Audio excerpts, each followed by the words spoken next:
Alors voilà, bonsoir à chacun et à chacune. Ça fait plaisir d'être ici à Lausanne pour cette soirée où on a déjà baigné dans la présence de Dieu et c'est merveilleux. Et maintenant, c'est le temps de la parole, de la prédication. Donc je vais prier pour mettre ce temps entre les mains de celui qui a toute autorité, celui qui a vaincu les limites de nos âmes, celui qui est le chef de l'Église et le chef d'Israël, notre Seigneur Jésus. Seigneur Jésus, merci pour ta présence. Merci parce que tu es le chef de l'Église et on t'invite au milieu de nous. Nous lions tout acte du malin dans le nom de Jésus. Nous allons se poser captifs à la puissance de la parole de Dieu et nous proclamons que là, il y a l'Esprit du Seigneur, là, il y a la liberté. Nous proclamons que de cet endroit où nous sommes, Satan est vaincu et que Jésus-Christ est Seigneur à la gloire de Dieu le Père. Saint-Esprit, on t'invite, c'est la liberté d'agir au-delà, pensons, imaginons et demandons. Dans le nom de Jésus, Amen et Amen. Voilà. Alors quand Freddy m'a demandé de pouvoir amener la parole de Dieu ce soir, je ne savais pas quel thème aborder, mais comme je sais qu'on a un Dieu qui est fidèle, alors je me suis mis devant lui et il m'a donné un thème. Pour certains, ça va être quelque chose à rappel, pour d'autres personnes, c'est peut-être quelque chose de nouveau. Voilà. Alors le titre du message de ce soir, on est parti pour 3 heures d'enseignement. Non, je plaisante. Ce sera plus court, n'ayez pas peur. J'ai vu des sourires disparaître. Voilà. 3 moyens d'édification. Amen. Il peut en avoir plus, mais moi je l'ai trouvé 3. 3 moyens d'édification que Dieu donne à son Église. On a besoin d'être édifié, notre édification ou construit. Donc, les versets, c'est 1 Corinthiens 14, verset 26. 1 Corinthiens 14, verset 26. 1 Corinthiens 14, verset 26. Que faire alors, mes frères, lorsque vous vous réunissez? Chacun ayant un cantique, ou un enseignement, ou une révélation, ou une langue, ou une interprétation. Que tout soit fait, ou tout soit constructif, ou tout soit fait pour l'édification. Voilà, ça c'est le verset de fond qui est pour des églises de maison, comme pour des églises des milieux évangéliques. Alléluia. La parole de Dieu est pour chacun et chacune. Donc on ne sait pas ce qui va se passer dans l'année 2023 qui vient, mais on sait une chose, c'est qu'on connaît celui qui connaît tout, c'est-à-dire Jésus. Plus on s'approche de lui, plus il va nous permettre de pouvoir nous donner sa paix. Alors je vais être honnête avec vous, Dieu ne veut pas tout nous révéler. Amen. La Bible dit que le juste vivra par la foi. Et si on a confiance en Jésus, il nous fera traverser, quelles que soient les difficultés, qu'ils soient familiales, individuelles, professionnelles, ou même certaines familles d'église peuvent avoir peut-être aussi des luttes, des combats. Mais c'est lui qui règne. Amen. On est du côté du vainqueur. Voilà. Alors le premier moyen que Dieu a pour construire son église ou s'édifier, voilà, c'est le parler en langue. Amen. Alors, on va prendre directement, aller dans 1 Corinthiens 14, 4. 1 Corinthiens 14, verset 4. Si je ne suis pas trompé. Celui qui parle en langue se construit ou s'édifie lui-même. Celui qui parle en prophète construit l'Église. Voilà. Celui qui parle en langue se construit lui-même. Alors ça, c'est un grand mystère, mais c'est une vérité, une réalité. Beaucoup de chrétiens parlent en langue seulement dans l'Église quand il y a un temps de louange ou un temps de paix. Mais l'apôtre Paul nous dira qu'il parle plus en langue que nous tous. Amen. Donc c'est-à-dire que le parler en langue devient une manière de vivre. Amen. C'est la prière continue. La Bible dit qu'il faut prier sans cesse. Et prier en langue, c'est prier avec des mots qu'on ne connaît pas. On peut avoir l'interprétation, comme des fois on ne peut pas avoir l'interprétation. Ce qui compte, c'est qu'on le fasse avec de la foi. Amen. Tous les dons de l'esprit fonctionnent avec la foi. Amen. Et le seul don où on peut choisir le début et la fin, c'est le parler en langue. On sait comment commencer, et que arrêter. Tandis que si vous prophétisez, vous faites un miracle, on ne peut pas choisir quand ça finit. Amen. C'est le Seigneur qui choisit. Tandis que parler en langue, Dieu utilise notre volonté, utilise le canal humain, vocal, et on peut parler de nouvelles langues pour pouvoir signifier. On dit des mystères. Et souvent, au début de ma conversion, ben, j'ai pas beaucoup fait cela parce que il y avait un raisonnement humain qui disait, mais je sais pas trop ce que je dis, et c'est vraiment utile. Mais avec les années, on rend compte qu'il y a quelque chose de particulier, de mystérieux qui se passe. Donc, on devrait retrouver l'importance du parler en langue. Amen. Le parler en langue vient après le baptême du Saint-Esprit. C'est un des fruits, une conséquence, ou bien le parler en langue est un des dons de l'Esprit, où on peut le recevoir après un temps de jeûne et de prière, pour ceux qui ne l'auraient pas, ou par imposition des mains de la part de responsables, ou de un temps de louange. Amen. C'est les trois moyens qui sont les plus rapides pour recevoir, et les plus connus, pour recevoir un don de l'Esprit. Et le parler en langue se développe, c'est-à-dire qu'à l'impression que c'est comme un livre créé au début, c'est des mots qui reviennent, mais après, en persévérant, il y a des nouveaux mots qui viennent, des nouvelles phrases qui viennent, et on peut avoir plusieurs parlers en langue. Il y a certains qui ont des parlers en langue du combat spirituel. Ils parlent comme s'ils parlaient un peu allemand ou arabe ou germanique ou d'autres langues. Puis d'autres personnes ont d'autres langues qui viennent. Amen. Et c'est mystérieux, mais c'est important et c'est utile. Avec le parler en langue, j'ai découvert que si je priais en langue avant de prier en français, eh ben, ma foi était élevée. Amen. J'ai peut-être pas la foi au début, puis après, une conséquence, voilà, c'est que ma foi s'élève d'un niveau supérieur avant. C'est notre esprit qui est édifié, l'esprit humain, par ce moyen, par cet exercice. Et l'importance, c'est de pouvoir le faire le plus souvent possible, et vous allez voir un résultat pas tout de suite. C'est comme si vous allez au fitness, hein. C'est parce que vous allez un matin au fitness, dans un salle commerciale ou ailleurs, et que vous soulevez des poids, que vous allez devenir comme Arnold Schwarzenegger. Hein. Pas du tout. Non. C'est justement, il en a levé, lui, des poids avant d'avoir le résultat à l'époque de ce qu'il était dans la musculation. Et ben ça, ben, parler en langue, c'est la même chose. On parle pas mal, au bout d'un moment, on voit des résultats. Et il y a des bénédictions qui sont là, il y a des choses mystérieuses qui sont là. Et c'est encore utile aujourd'hui. C'est pas le don le plus important, mais c'est le don qu'on peut pratiquer tous les jours. Amen. Même s'il y a un jour férié, même s'il y a un jour de mois de l'année, on peut même parler en langue, voilà, dans un avion, on est dans un sous-marin. Même j'ai parlé en langue sous l'eau, à la piscine, ça fonctionne aussi. Mais je ne passe pas longtemps sous l'eau, donc je ne parle pas en langue longtemps sous l'eau. Je dois respirer. Voilà. Mais voilà, on peut. Mais souvent, ça m'arrive de pouvoir prier en langue. Il y a quelque chose qui se passe. C'est à la fois naturel et à la fois c'est surnaturel. Amen. C'est un moyen par lequel on s'édifie. Et je me souviens dans une église il y a quelques semaines en arrière, ou non plutôt quelques mois, à Genève, où j'ai eu l'interprétation d'un parleur en langue. C'est magnifique. Il y a une sœur de l'église qui est chantre et qui a chanté un chant en langue. Et donc tout le monde a chanté en langue à ce moment-là, mais il y avait un parler en langue qu'on doit traduire. Il chantait qu'il y avait une interprétation, il fallait. Il y avait pourtant une centaine de personnes qui chantaient en langue, et puis c'était beau, mais tous les parlants en langue ne doivent pas être traduits. Et avec l'expérience, la petite expérience prophétique que j'ai découvert qu'il y en avait un, celui-là, de la sœur, qui devait être traduit. Et j'ai pu l'interpréter et apporter un encouragement à l'Église. Amen. C'est quelque chose qui est bon. Dans notre Église, avec où je suis, eh ben notre pasteur, avec son épouse, eh ben, souvent c'est lui qui parle en langue et elle a l'interprétation. Et c'est très beau. Et à la fois, ça a été profond et ça amène un message qui est cohérent parce qu'il a interprété et tout le monde en bénéficie. Voilà. Et la Bible est claire que celui qui parle en langue s'édifie lui-même ou se construit lui-même. Ça, c'est le premier point. Le deuxième point, le moyen que Dieu a donné à son Église pour édifier, c'est le don de prophétie.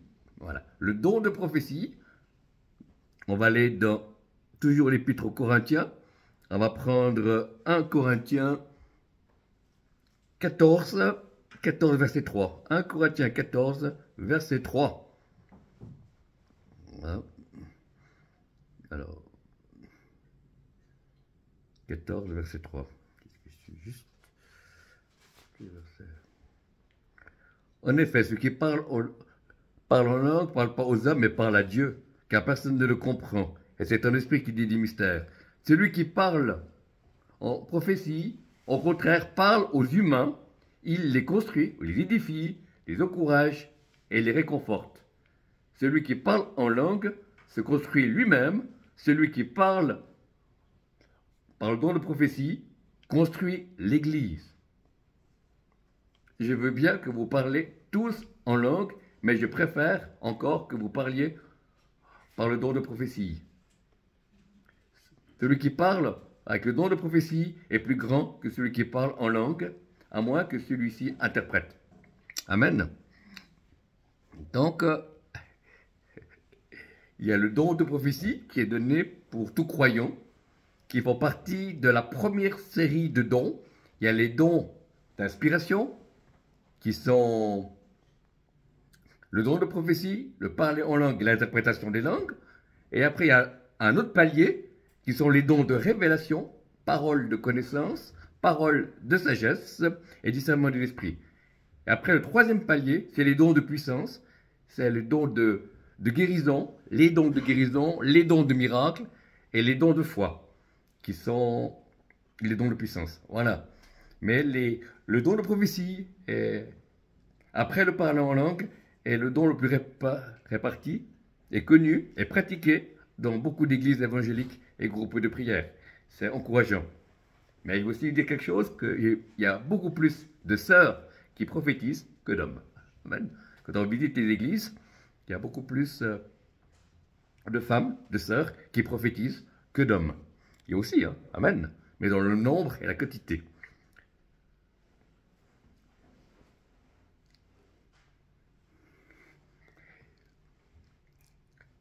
Avec une parole, avec le don de prophétie, on encourage les personnes. C'est-à-dire, on peut très bien, on ne sait pas ce que la journée, ce que les gens ont vécu, et tout d'un coup, quelqu'un a une inspiration, et il dira, ma sœur, je me sens poussé à te dire, eh bien voilà, Dieu te dit, j'étais avec toi cet après-midi, je t'ai vu que tu n'avais pas le moral, parce que tu avais beaucoup de choses à faire dans ton ménage, et beaucoup de défis à relever, mais le Seigneur est avec toi, et il t'aime, voilà. Et c'est quelque chose qui encourage, qui édifie, qui nous montre comme Dieu nous connaît. Amen. Dieu nous connaît tellement, et c'est tellement bon d'avoir des paroles qui viennent de Dieu. Vous me direz, mais il y a la Bible. Oui, il y a la Bible, bien sûr. On peut lire la Bible et on peut être réconforté au travers de certains versets bibliques. Mais des fois, en tant qu'être humain, c'est bien d'entendre une voix qui ne soit pas synthétique, mais une voix humaine. Amen. Quelqu'un qui nous dit, qui nous parle. Et même si on voit ça dans le domaine naturel, quand une maman parle à un petit enfant, ça lui fait du bien. Alors imaginez que Dieu vous parle avec l'onction de Dieu, avec la vie de Dieu, et ça nous fait du bien aussi. Amen. C'est pour ça que Dieu a donné ce moyen, après le parler en langue, qui est le seul service, on peut avoir besoin des autres, pour pouvoir recevoir des paroles, par le don de prophétie, recevoir des paroles pour donner aux autres, bien nous-mêmes bénéficier de paroles. C'est fantastique et c'est encourageant.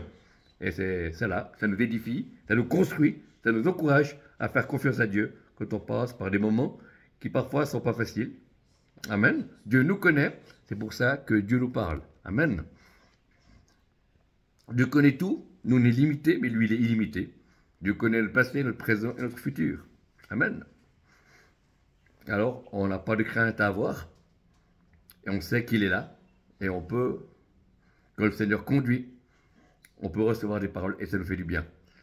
Donc une chose, on ne doit pas poursuivre les paroles. Hein. La Bible dit, c'est pas celui qui a un maximum de paroles qui est béni, non. Le juste vivra par la foi. Donc il peut y avoir des périodes où on reçoit plus de paroles, des périodes où on reçoit moins de paroles. C'est pas parce que Dieu nous aime moins, c'est parce qu'on veut aussi grandir. Amen. Chaque enfant de Dieu peut entendre Dieu pour lui-même. Amen. On n'est pas tous appelés à être prophètes, mais on est tous appelés à entendre la voix de Dieu. Ça, c'est sûr.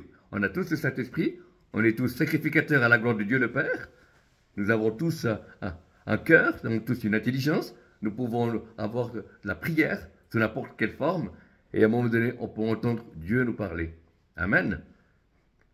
Et là, il reste encore à savoir comment Dieu nous parle. Amen. Alors, on peut recevoir une image, style carte postale, on voit un paysage, on voit un objet. Ben, c'est Dieu qui veut nous parler. On peut avoir des impressions, on peut avoir une vision, style mini vidéoclip. Ça m'est arrivé des fois, avec son ou sans son. Quand il dit son son, pas son son de la Bible, son son, son volume. Hein. Amen. Son décibel. Amen. Voilà, donc c'est intéressant. Il y a différents moyens que Dieu nous parle. Et plus on s'imbibe dans ces choses du royaume, plus on recherche les choses de Dieu, plus cela deviendra un réflexe de pouvoir écouter la voix de Dieu. Vous savez, à mes débuts, quand moi j'ai commencé à conduire, voilà, j'ai raté 2 fois mon permis. Voilà, 2 fois la théorie, j'ai loupé 2 fois la théorie. 2 fois la pratique, puis finalement je l'ai eu. Hein. Amen. Voilà, je respirais toujours là, oh là là. Et bien c'est la même chose, quand on va écouter Dieu. On dit, oh, est-ce que je suis biblique? Est-ce que je dois fermer les yeux? Est-ce que je dois cliner la tête? Est-ce que je dois dire quoi à Dieu? Mais oui, il me connaît. Eh non. Mais non, on peut être naturel. Amen. Dieu est un Dieu qui nous aime. Dieu est esprit. Dieu nous connaît. Et c'est la même chose qu'une conduite. À la langue, on connaît les bons réflexes. Et Dieu nous parle souvent. Je dis toujours aux gens, Dieu ne parle pas tout le temps, mais Dieu parle souvent. Le seul qui parle tout le temps, c'est le diable. Amen. Ben oui, c'est vrai. Amen. Alors, on écoute trop souvent le diable, il faut écouter plus Dieu. Mais Dieu ne parle pas tout le temps. Parce qu'il doit avoir un désir d'entendre la voix de Dieu. Il y a Dieu, un prophète disait, Dieu révèle ses plans pas à ceux qui veulent savoir, mais à ceux qui veulent lui obéir. Et j'aime beaucoup cette phrase, Dieu révèle ses plans à ceux qui veulent lui obéir, pas à ceux qui veulent savoir. Et c'est bien parce que plusieurs personnes veulent savoir des choses, mais ils ne sont pas prêts à obéir.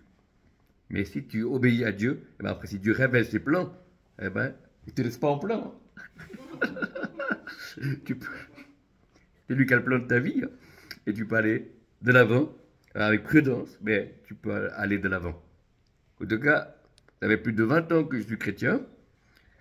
Ça fait depuis 20 ans que j'écoute des paroles prophétiques. Je n'ai pas obéi à toutes, mais j'ai écouté toutes. Ce serait plus de la foi. Hein?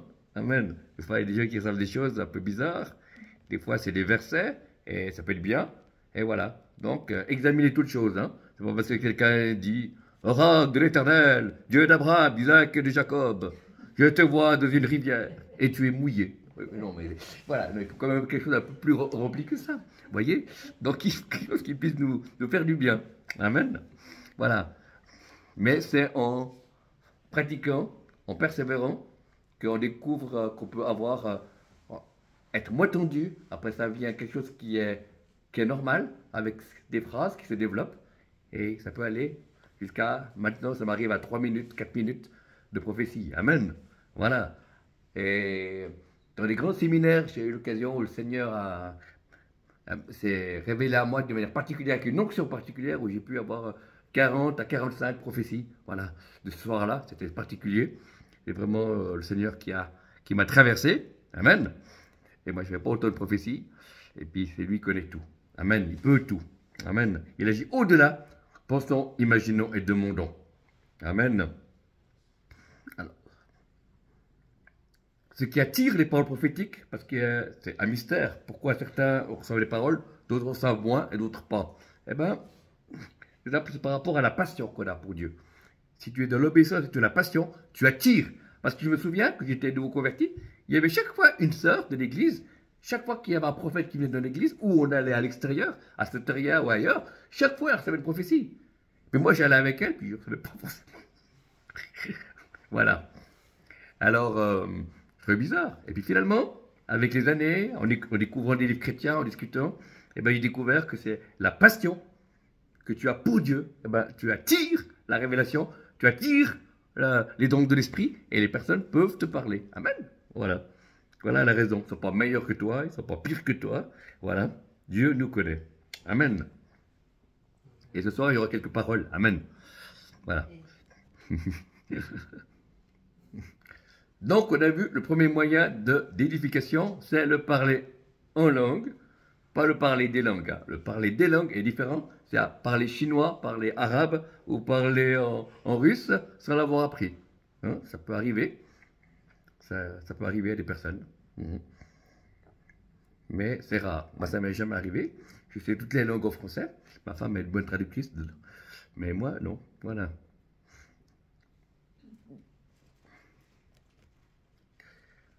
Ensuite, le deuxième moyen, c'est le don de prophétie, hein, qui se développe pour chaque croyant et croyante. Amen. Si tu es enfant de Dieu, si tu es né de nouveau, baptisé Saint-Esprit, baptisé d'eau, tu peux avoir accès au don. Amen. Au don de prophétie, comme les autres dons. Et le troisième moyen par lequel Dieu construit son Église ou édifie son Église, c'est au travers des 5 ministères. Amen. Alors là, je vous invite dans Éphésiens, l'épître aux Éphésiens, Éphésiens 4, verset 11, on va partir du verset 11, 11 et 12, voilà, Éphésiens 4, verset 11 et 12, c'est lui qui a donné les uns comme apôtres, les autres comme prophètes, d'autres comme évangélistes, d'autres comme pasteurs ou enseignants, afin de former les saints pour l'œuvre du ministère, pour la construction du corps de Christ. Amen. Ou pour son édification. Amen. Alors, depuis que je suis né de nouveau, depuis que, en 1989, eh ben, j'ai rejoint une communauté évangélique où il y avait un pasteur qui m'a enseigné les bases de la foi et qui m'a délivré d'une première série de démons, puisque je ne suis pas du pied du Jura, je viens d'un pays lointain pour manger avec des baguettes. Mais Dieu ne fait pas marcher à la baguette, on marche dans la grâce et la liberté. Voilà. Et Dieu aime tellement son Église qu'il a prévu 5 ministères d'hommes ou de femmes qui sont loin d'une onction particulière. Et certains sont des ministères d'apôtres, donc ce sont des ministères d'autorité et de révélation. Donc vous pouvez qu'avoir l'apôtre Paul hein, dans le Nouveau Testament. Vous avez l'exemple de ce que c'est un apôtre. Et puis il y a des prophètes ou des prophétesses. C'est des personnes qui ont une intimité avec Dieu qui est particulière et qui reçoivent des révélations pour des églises, pour un pays, pour plusieurs continents. Amen. Ou pour la vie personnelle de certaines personnes.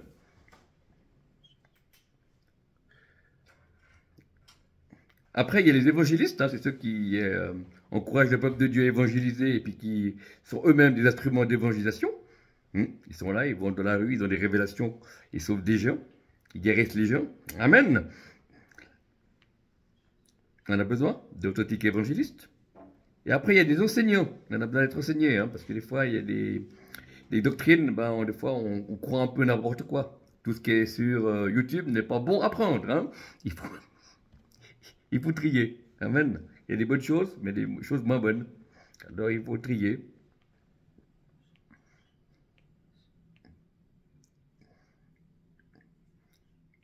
Et puis, il y a des pasteurs, responsables bergers, qui sont là pour prendre soin de nous, pour faire donations d'aide, cure d'âme, chasser les démons. Ouais, voilà.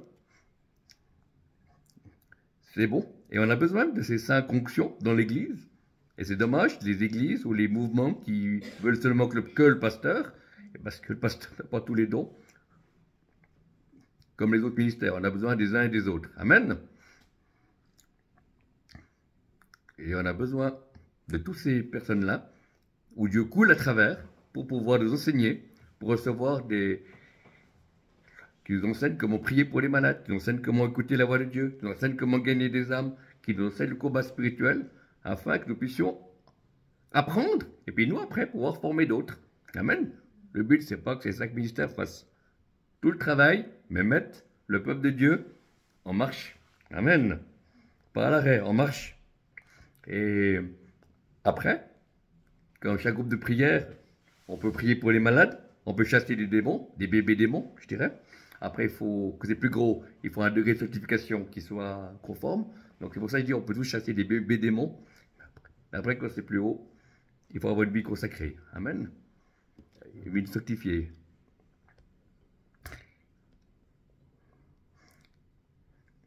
Parce que les démons connaissent, ils savent l'autorité que vous avez. Si vous priez jamais à la maison, ça ne sert à rien de venir devant quelqu'un et dire je chasse tout démon d'impureté ou démon de... Voilà. Vous n'avez aucune autorité. Mais si vous passez du temps dans la prière, eh ben, il y a une onction qui vient, il y a une autorité qui vient. Et là, l'ennemi doit partir parce qu'il est mis en lumière. Amen. Et là, on doit apprendre. Moi, je ne suis pas spécialiste de la délivrance, mais j'ai fait avec certains hommes de Dieu. Et j'ai appris. Voilà. Et on est là pour apprendre. On est là pour s'encourager. Voilà. Comment grandir, de manière d'édifier l'Église. Et c'est ça le but. C'est que chaque groupe de prière, chaque Église, eh bien, on peut vivre tous ces dons. On peut avoir la visite de ces 5 ministères et qu'un maximum de personnes puissent parler en langue. Et on découvre après une vie de l'esprit, une vie qui est particulière, mais réelle. On a tous besoin des uns et des autres. On a tous des appels différents. Mais on est tous appelés à pouvoir être des témoignages pour les autres, pour être capable de pouvoir exercer le don de prophétie et de parler en langue, qui sont les dons les plus répandus. Et puis après, s'il y a d'autres dons qui viennent en plus, ben gloire à Dieu. Amen. Et puis après, si on est appelé à travailler à côté d'un ministère de prophètes, d'apôtres, ben, pour apprendre de l'intercession ou de la gestion, eh ben c'est magnifique. Et puis si vous êtes appelé à un de ces 5 ministères, c'est aussi magnifique. Voilà, et ça prend des années, ça prend du temps. L'appel est rapide, mais le service coûte tout, disait quelqu'un. Et ça prend du temps, parce que le Seigneur travaille le caractère, pas seulement l'onction. Plus tu es appelé à exercer la puissance de Dieu, plus tu vas passer par des brisements, plus le Seigneur a besoin de te reconstruire. Et après, tu peux exercer dans la paix du Seigneur. Amen. Dieu permettra que vous soyez blessés par l'Église, pour qu'après qu'il puisse vous guérir, et après qu'on puisse aimer l'Église inconditionnellement. Moi, depuis que le Seigneur m'a guéri, parce que l'Église m'a blessé, à cause des situations difficiles, et bien depuis que Dieu m'a relevé, et bien maintenant je peux prophétiser sur l'Église, sans arrière-pensée, sans amertume. C'est pas de la revanche, c'est simplement un cœur qui coule, un cœur qui est béni. Et j'aime l'Église comme mon Seigneur aime l'Église. Et on respecte les pasteurs, on respecte les autres serviteurs de Dieu, on respecte les frères et les sœurs, et en tant que ministère prophétique, je fais ma dépendance, il y a des pasteurs qui regardent ou des anciens d'église qui ont été blessés par des ministères prophétiques qui étaient immatures ou qui ont fait des erreurs. Et je leur demande pardon parce que c'est intéressant de pouvoir continuer à travailler avec des personnes prophétiques parce qu'il y a une couleur qu'il n'y a pas ailleurs. Mais c'est très délicat, je peux comprendre, ça peut porter certaines craintes ou insécurité, mais si cela est fait dans l'amour, la gloire de Dieu descend. Voilà. Que le Seigneur vous bénisse. Donc, les 3 moyens d'édification, c'est le parler en langue, c'est le don de prophétie et c'est les 5 ministères. Seigneur, je te remercie. Je prie pour les personnes qui ont tenu cette prédication afin que tu puisses les bénir, que tu puisses les conduire à rentrer ou à prendre confiance, de recommencer à parler en langue, ceux qui auraient arrêté, qui l'auraient reçu il y a quelques années en arrière ou récemment, mais qui l'ont arrêté de le pratiquer. Qui puisse, comme dit Paul à Timothée, ranime le don qui est en toi. Amen. Je prie que, dans le nom de Jésus, que le parler en langue soit ranimé dans le nom de Jésus et qu'il puisse continuer à l'exercer individuellement ou communautairement. Dans le nom de Jésus, Amen. Et je prie pour le don de prophétie, Seigneur. Je prie qu'il y ait toujours plus de personnes qui puissent apporter des encouragements, des édifications. Je prie, Seigneur, que plusieurs personnes, hommes, femmes, enfants, aînés, puissent exercer le don de prophétie dans des groupes de maisons, dans des églises locales. Je prie, Seigneur, que ce don soit encore plus répandu dans le nom de Jésus. Et s'il y a des gens qui ont arrêté de prophétiser parce que ce n'était pas clair, ou c'est parce qu'ils ont eu peur, ou parce qu'il y a eu trop de contraintes, nous vous délions dans le nom de Jésus et que puissiez recommencer, et puissiez aussi ranimer le don. Et ça va revenir, gloire à Dieu, parce que les dons, on les appelle, sont irrévocables dans le nom de Jésus.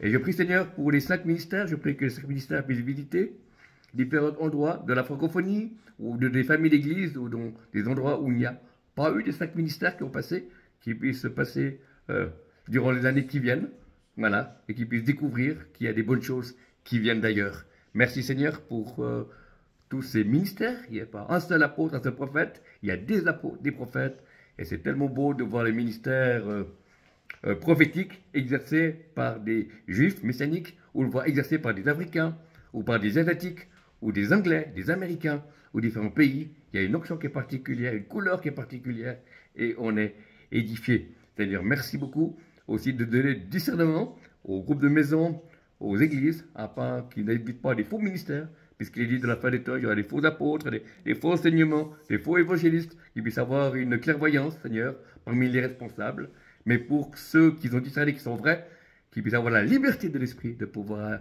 donner tout ce que Dieu a prévu. Dans le nom de Jésus, soyez bénis. Au nom de Jésus. Amen. Et je prie pour une personne qui a un problème à l'oreille, à l'intérieur de l'oreille droite, il y a une douleur qui est là, elle disparaît maintenant, dans le nom de Jésus, recevez la guérison, que ce soit personne qui soit là, ou dans cette salle, ou que c'est quelqu'un qui regarde l'enregistrement après. Je prie Seigneur pour une totale guérison. Il y a une personne qui a des problèmes de cheveux, dans le sens qu'il y a vous êtes quelqu'un qui a vous n'êtes pas du tout âgé, mais vous perdez des cheveux. Et c'est une dame. Alors, c'est embêtant pour une dame qui aime bien avoir des coiffures. Alors, je prie, Seigneur, pour la guérison de cette chute de cheveux, dans le nom de Jésus. Rien n'est impossible à Dieu, dans le nom de Jésus. Alléluia. Amen. Il y a une personne qui a un problème de tibia. Il y a eu quelqu'un c'est un homme qui a fait du sport, et le tibia a reçu un coup. Recevez la guérison, dans le nom de Jésus. Dans le nom de Jésus. Il y a 3 personnes qui ont des problèmes à l'estomac, de digestion, c'est-à-dire tu touches la digestion dans le nom de Jésus afin que ces personnes puissent manger et digérer comme tu as prévu à l'origine. Dans le nom de Jésus, amen, amen. Merci Seigneur. Alléluia. Une personne qui a un problème de gorge, il y a un problème pour avaler. Vous n'avez pas du tout de cancer, vous n'avez pas du tout de maladie, mais il y a un problème pour avaler. Et cela vous touche maintenant. Mettez la main sur votre gorge, recevez la guérison. Dans le nom de Jésus. Et la dernière parole, il y a une personne qui a un problème à l'épaule, que ce soit dans cette salle ou que ce soit les personnes qui nous regarderont.